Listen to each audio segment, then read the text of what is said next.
ABP Ganga, मैं हूं स्नेहलता। चलिए पहाड़ प्रभात की शुरुआत करते हैं देहरादून से आई खबर के साथ, जहां लंबे घमासान के बाद अब नरम पड़ते दिखाई दे रहे हैं हरक सिंह रावत। क्यों कह रहे हैं? क्योंकि देखिए, बड़ी खबर यह है, कैबिनेट मंत्री हरक सिंह रावत ने हरदा से माफी मांग ली है। पूर्व सीएम हरीश रावत को हरक सिंह ने बड़ा भाई अब बताया है। प्रणव चैंपियन को लेकर भी हरक सिंह रावत ने भी बयान दिया है। छोटे भाई हैं चैंपियन, उनके लिए 7 खून माफ, ये कहते हैं हरक सिंह रावत। तो अब नरम पड़ते दिखाई दे रहे हैं, जहां बड़े भाई और छोटे भाई की उपाधि दे रहे हैं। बड़े भाई के तौर पर हरदा को कह रहे हैं और चैंपियन को कहते हैं कि 7 खून माफ है उनके। क्या कहा है उन्होंने, जरा आप सुनिए। हरीश भाई के लिए भी है, मैं तो अब हरीश भाई के लिए कर दे, बड़ा भाई है भैया, जो बोले। अब मैं हरीश भाई मुझे कुछ भी बोल दे, हरीश भाई आज मेरे चोर बोल दे, हरीश भाई मुझे अपराधी बोल दिया और कुछ भी बोल दे, मैं तो सब भगवान हरीश भाई के चरणों में है। हम तो उनके नतमस्तक हैं, बड़े भाई हैं, वो कुछ भी बोल सकते हैं, उनको सारे खून माफ उनके लिए। मैंने पहले भी कहा, मेरा छोटा भाई है और मैं चैंपियन हो गया, तुम भी मुझे गाली दे दोगे तो मैं तब भी सहन कर लूँगा। इसलिए चैंपियन कुछ भी बोल दे, इसलिए 7 खून माफ है मेरे। कुछ भी दे दे, गाली दे दे, मेरा भाई है, भाई रहेगा। तुम कितने ही कोशिश कर लो कि भाई उसके बोलने से अब वो और मेरा प्रेम कम नहीं होने वाला। तो सुन लिया आपने। चलिए अब जरा समझने की कोशिश करते हैं कि ये भाईचारे के पीछे क्या कुछ चल रहा है। हमारे सहयोगी पंकज राणा हमारे साथ जुड़े हैं। पंकज, ये बताइए कि जो हरक सिंह रावत अपनी ही पार्टी में बगावत से कई बार देखा जाता है कि उनके सुर सुनाई दे ही जाते हैं, ऐसे में हरदा को बड़ा भाई, चैंपियन को छोटा भाई बता रहे हैं। क्या है ये भाईचारा?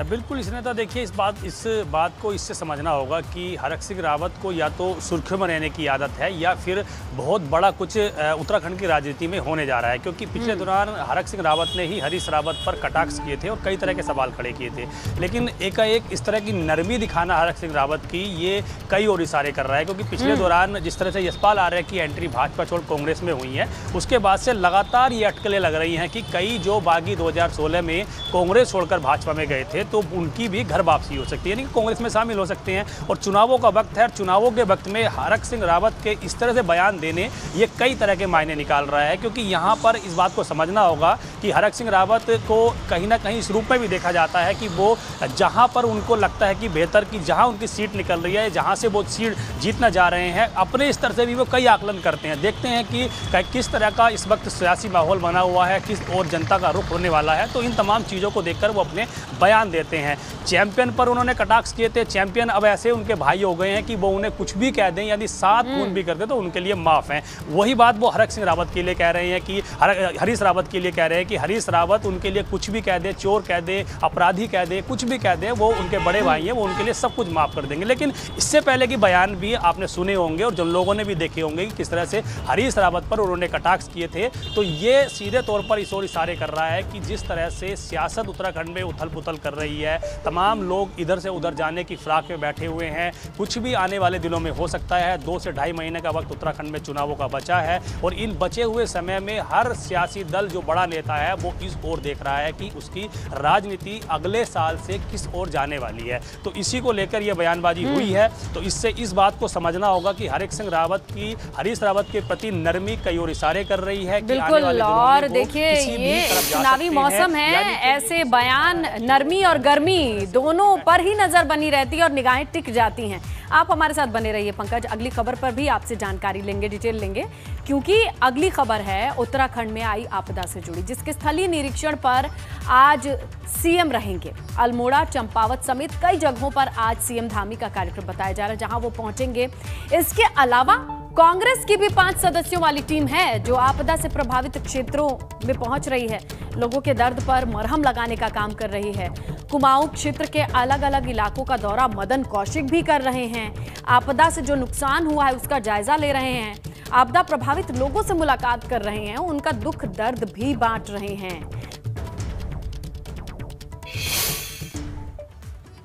उत्तराखंड में आई आपदा के बाद सरकार और विपक्ष आपदाग्रस्त इलाकों का दौरा करने में जुटा हुआ है।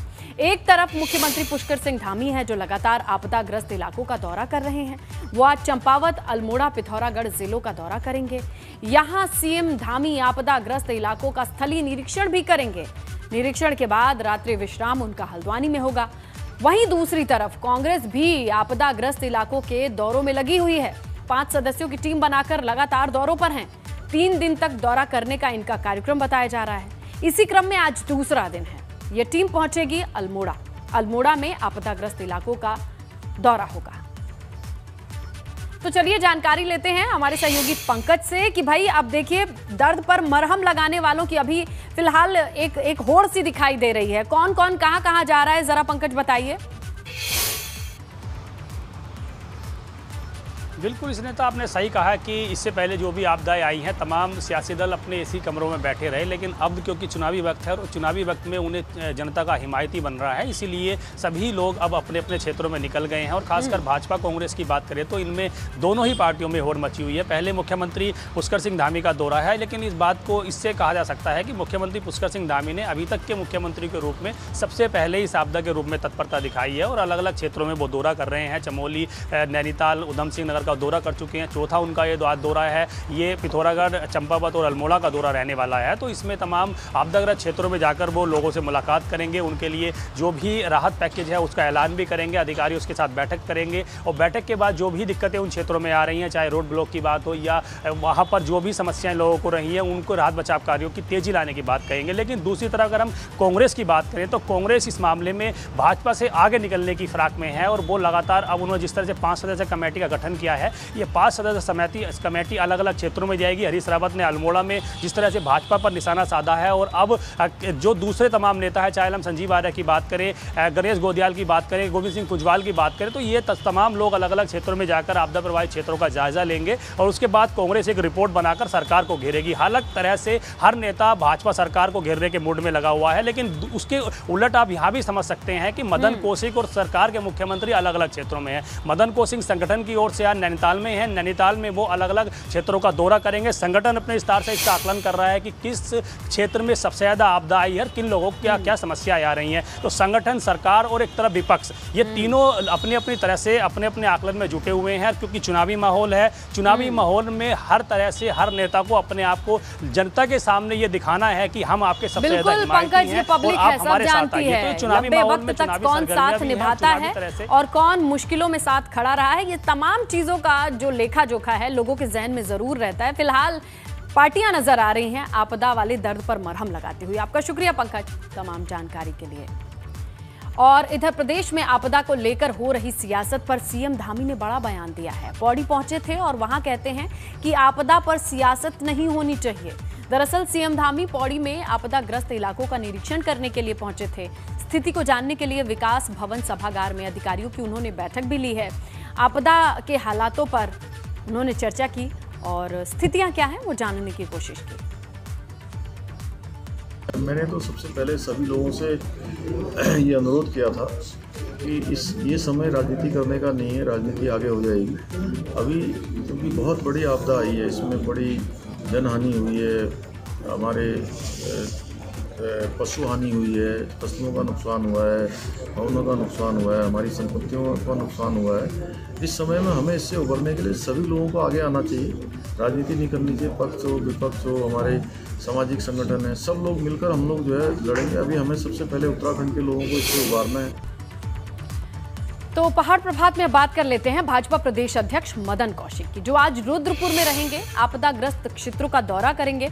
और किया उन्होंने कल ऐसा, कहा कि आपदा प्रभावित लोगों को राहत पहुंचाने में सरकार जो काम कर रही है वो सराहनीय है। लोगों को तुरंत मदद पहुंचाई गई है। आपदा से पहले ही सरकार अलर्ट रही है, समय से व्यवस्थाएं करके रखी गई थी। आपदा से प्रभावित लोगों को तत्काल पहुंचाने वाली आर्थिक सहायता 3,800 को बढ़ाने के लिए सरकार से बातचीत भी की जाएगी। तो वहीं रुद्रपुर पहुंचे हरीश रावत ने आपदा को लेकर सरकार से राहत की मांग की है और तत्काल 10,000 की धनराशि, मृतक के परिजनों को 10 लाख और किसानों को 50,000 प्रति एकड़ फसल के नुकसान का मुआवजा देना चाहिए, ऐसा उन्होंने कहा है। सभी लोग कल भी हमने देखा कुछ एरिया, आज भी देखा है, बड़ी बुरी हालत, बहुत चिंताजनक है।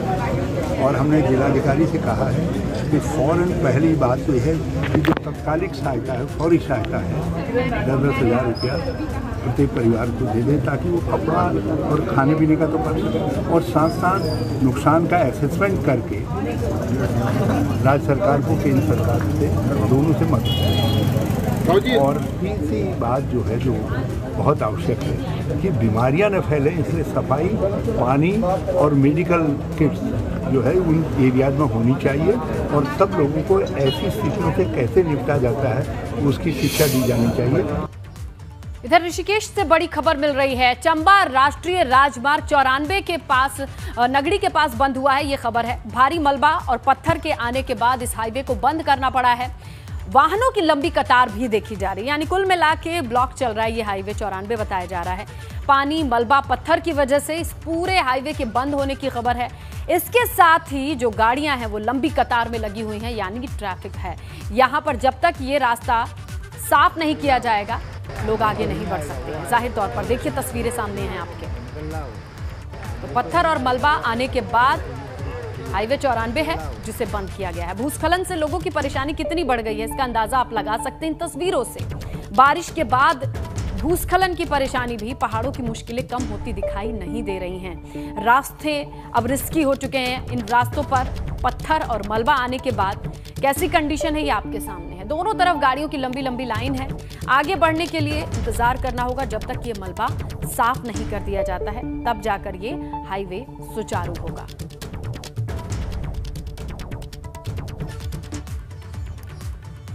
बता दें आपको कि उत्तराखंड की आपदा में अब तक 70 लोगों की जान जा चुकी है और कई लोग घायल बताए जा रहे हैं। उत्तराखंड डीजीपी अशोक कुमार ने बताया कि जो लोग लापता हैं उनकी खोजबीन की जा रही है। 70 के लगभग टोटल डेथ और 20 के करीब मिसिंग है इस टाइम, ठीक है। और इसमें से 13 ट्रैकर्स हैं इन डेथ्स, जो पहले काउंट नहीं हो रहा था। कल के बाद से इसके फिगर आंकड़ा एरियल रैके से फिर बॉडी भी लिफ्ट हुई है, वो शुरू हुआ है। तक रिलीफ रेस्क्यू आदि की बातें हैं। गढ़वाल पूरी तरह से खुल गया है। इवन बद्रीनाथ जी की चारधाम यात्रा बद्रीनाथ तक भी शुरू हो गई है। सबसे आखिरी में जोशीमठ से बद्रीनाथ का पैच था वो खुला है। कुमाऊं की बात करें तो आज की तारीख में नैनीताल, अल्मोड़ा, रानीखेत, कुर्सानी, मुक्तेश्वर, रामगढ़, ये सभी रास्ते खुल चुके हैं। तो वहीं उत्तराखंड में आई आपदा के बाद रेस्क्यू ऑपरेशन चलाया जा रहा है। अलग अलग क्षेत्रों में रेस्क्यू की टीमें लगकर काम कर रही हैं। पहली तस्वीर पिथौरागढ़ की है। आपदा में उच्च हिमालयी क्षेत्रों में फंसे लोगों को सुरक्षित जगह पर कैसे वापस लाया जाए, इसके लिए प्रशासन के साथ वायुसेना की भी मदद ली जा रही है। वायुसेना ने तिदांग तिजम से लोगों को रेस्क्यू किया है और अभी तक 12 से 15 लोगों को रेस्क्यू किया गया है। स्टेट नेशनल हाईवे को खोलने का काम भी तेजी से चल रहा है। आज शाम तक लगभग अधिकांश रोड खुल जाएंगी ऐसी उम्मीद जताई जा रही है। एयर ऑपरेशन में काफी लोगों को निकाला गया है, बचाया गया है। 6 लोगों को मेडिकल फैसिलिटी के लिए एयरलिफ्ट किया गया है। भारत सरकार ने आपदा प्रबंधन की टीम की अगर बात करें तो उसे धारचूला समेत कई जगहों पर हुए नुकसान के आकलन के लिए भेजा है। पिथौरागढ़ पहुंचकर उन टीमों ने जायजा लिया है, क्षति का आकलन किया है। रेस्क्यू में वायुसेना का MI-17 चीता चिनूक ये लगे हुए हैं। उधर बागेश्वर में पिंडर घाटी के ध्वाली में फंसे 42 देशी विदेशी पर्यटकों को रेस्क्यू कर लिया गया है। लगभग 15 बंगाली पर्यटकों को 5 टैक्सियों के जरिए कपकोटा लाया गया है। कपकोट लाया गया है जहां उनके नाम पते के साथ जानकारी जुटाई गई है। बाद में इन सभी पर्यटकों का मेडिकल परीक्षण किया गया और सुंदर ढूंगा घाटी में सर्च ऑपरेशन अभी भी चल रहा है। 5 पर्यटकों की बर्फबारी की वजह से मौत की भी खबर है। एक लापता बताया जा रहा है और वहीं रानीखेत में भी लोगों को रेस्क्यू किया गया है। तो आपदा के दौरान कुमाऊं में सबसे ज्यादा नुकसान बताया जा रहा है। कुमाऊं कमिश्नर का कहना है कि अब तक 61 लोगों की जान गई है। इस बात की तो पुष्टि हो चुकी है। 4 लोग अभी भी नहीं मिल रहे हैं, लापता हैं।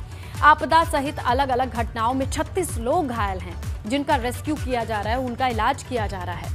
कुमाऊं मंडल में सरकारी संपत्तियों को भी नुकसान पहुंचा है जिसका आकलन किया जा रहा है और शुरुआती आकलन में 2000 करोड़ के करीब का नुकसान दिखाई देता है। और उधर उत्तराखंड में अपनी सियासी जमीन तलाश रही समाजवादी पार्टी का दावा है कि 2022 में सपा की सरकार बनने जा रही है। समाजवादी पार्टी के प्रदेश अध्यक्ष ने प्रेस कॉन्फ्रेंस करके कहा कि कि पार्टी के पास उत्तराखंड को लेकर कार्य योजना है। खास तौर पर पलायन को कैसे रोका जाए, इसके लिए उन्होंने एक मॉडल भी तैयार किया है।